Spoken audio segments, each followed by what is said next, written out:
Hello, everybody. Happy Tuesday afternoon. Hope yours is going well. We've got another Seahawks video to get to today, but first, we just hit 2,500 subscribers to the YouTube channel. Shout out to all the subscribers, and of course, special tip of the cap goes to the channel members, especially elite channel members Y2KHA, Brendon, Mikel, Scott, Todd, Hasher for MVP, VGK Tiger 75, Salacious, Crumb, Ryguy 1218, and Brendon Nelson's haircut. So today we actually have kind of a tough nut to crack. We have a player who has been up as a Seahawk. He's been down as a Seahawk. He's been discussed as being one of the best young players at his position. He's been discussed as somebody who shouldn't even be starting in the NFL. It's been all over the place with this guy, and as such, it's going to be kind of tough to determine what kind of contract he can reasonably expect this offseason and what kind of contract we should be willing to offer him before we go find your money somewhere else. I'm talking about Shaquill Griffin, and this video is probably going to be a little bit longer than previous videos where I've evaluated a player's value, because this is kind of dicey, and I think this warrants a lot of discussion and a lot of comparisons. Shaquill Griffin is a player that last year I was very tough on because he had several bad games, he had several bad plays, he irritated me an awful lot with some of his performances. I think that you can pin a lot of our defensive shortcomings last year to plays that he allowed. I also think that because of those plays, it distracted somewhat from some of the good things that he did do. So now that the season's over, we can really kind of step back and look at Shaquill Griffin overall. We don't have to get caught up in how he gave up this touchdown, or he dropped this interception, or he got flagged on this play. We can kind of take a look at his 2020 overall, and that's going to be really important because, again, Shaquill Griffin has been a player full of highs and lows so far in his career, and we want to try to capture both and come to an accurate middle ground. So, Shaquill Griffin. He's been with the Seahawks for 4 years, and we're going to be focusing mostly on what he did in 2020 because that was the most recent year he played. So let's take a look. In 2020, he played 12 games, so he actually missed over a quarter of the season. He had 3 interceptions and 12 pass deflections, 63 tackles, 2 tackles for loss. So in terms of the bulk mainstream stats, pretty good, pretty good. And then you get to his coverage numbers. And I don't know if the trade-off was worth it between him getting 0 interceptions in 2019 and him getting 3 in 2020 because, look, interceptions matter a lot. And the interceptions that Shaq made helped us win 3 games this year, last year. If he did not get those interceptions, we may very well have had 1 or 2 or even 3 fewer wins in 2020. However, despite playing in 2 fewer games, he was targeted 10 more times, and he gave up 10 more completions. Completion percentage was up just above 62. He gave up more yards in coverage, 644, 6 touchdowns, and a QB rating that is slightly better than it was in previous years because of the interceptions. But the fact that it's only 4 points better despite a 3 interception jump it's a little bit concerning.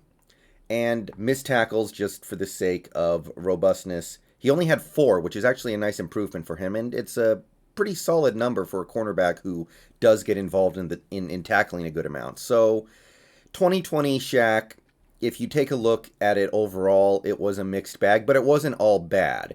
And listening to people like me after some of these games, you might have thought it was all bad, because I spent a lot of time this year saying bad things about Shaquill Griffin, but overall, there was some good with that bad. And his Pro Football Focus grade, which by the way was over 75 in 2019, was 64 in 2020. So we have the picture here of a fairly solid but not very good cornerback. And with that in mind, we have to get an idea of what is that worth compared to other corners, because obviously you have to compare him to other recently obtained cornerback contracts in order to get a good picture of things. So let's go ahead and take a look at the list. So here are the cornerbacks. Let's scroll up a little bit. Sorry about that. And if you look at the top here, you can see there's exactly one cornerback in the league who has a contract value of 9 figures, Jalen Ramsey. We're not going to look at Jalen Ramsey in this video or Marlon Humphrey. They are obviously the top of the top. And after the season Shaq Griffin just had, we know that Shaq is not going to be demanding any kind of Jalen Ramsey or Marlon Humphrey contract. And if he does, then, go with God into free agency, I guess, right? But let's start on the next tier. Let's take a look at Byron Jones, who signed a contract with the Miami Dolphins last offseason. 5 years, $82.5 million, so $16.5 million a year. How did Byron Jones earn this contract? Well, let's take a look at his 2019. You can see he was a Cowboy in 2019. He had no interceptions, 6 pass deflections, forced 1 fumble, had 46 tackles, and yeah, not really overly impressed, are we? Yeah, see, the thing with Byron Jones is that he earned his contract by what he did in 2018 more so, when he had a much more effective season. He actually had an adjusted, or what is this, approximate value of 11 compared to 5 in 2019.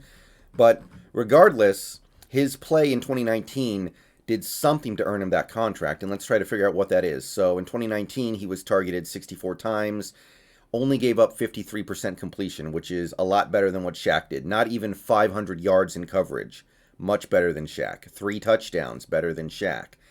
A better QB rating against, which is kind of crazy given the fact that he didn't have any interceptions. So, yeah, combine that all with only 1 missed tackle the whole season, which is really good. And you can see why Byron Jones deserved a pretty big deal, and that Shaq Griffin probably doesn't deserve the same level of compensation. Pro Football Focus gave Byron Jones a grade of 76.1 in 2019, which continues the narrative that he was clearly a cut above Shaq. So, while it's a little shocking that Byron Jones was able to get away with such a quiet 2019 and still get the massive 2020 contract, I don't think we're there yet when it comes to Shaq. So let's put Byron Jones in our back pocket and move on to the next contract worth looking at. Let's scroll down to Tre'Davious White, who signed with the Bills in 2020, so last offseason. And he signed for 4 years, $69 million, which is actually a little more per year, but less years than Byron Jones. And what did he do to earn that? Well, we're going to take a look at his 2019 when he made the All-Pro team. So right then and there, you're like, oh, wow, this is clearly somebody who was head and shoulders above Shaq Griffin's 2020. And that's pretty true. He had 6 picks, 6 interceptions, which was among the league leaders, 17 pass deflections, 2 forced fumbles, 58 tackles, 4 tackles for loss, a really high approximate value of 18. So, yeah, we're still not there yet. And his advanced metrics, he got targeted quite a bit, 90 times, but only allowed 50% completion. Allowed some big plays, maybe, of 590 yards, almost 600 yards, but no touchdowns and an insane QB rating of 43.3. He did miss a lot of tackles. That was maybe the only real blemish in his season, but yeah, this was a very good cornerback in 2019. All-Pro does not lie, and he used that All-Pro selection to become one of the highest paid cornerbacks in the league. Now, as for Pro Football Focus, similar story here. 67.4 grade for 2019 Tre'Davious White. So we still got to keep going in order to find a good comp. Let's go down to Darius Slay. He, last offseason, signed a 3-year, $50 million deal, which is actually on a per-year basis fairly similar to what the Byron Jones and Tre'Davious White got, but clearly a less compensated player. And if you dive into the numbers, you can pretty quickly figure out why. He was coming off 3 straight Pro Bowl seasons when he signed this extension. He had 2 interceptions in 2019. He had 46 tackles. Actually, when you really look at it, it's not all that different from Shaq. So let's go look at his advanced metrics. He got targeted quite a bit, but he only allowed 56 completion percentage, almost 700 yards, which not ideal. So he gave up some big plays, but his QB rating allowed was only not even 82.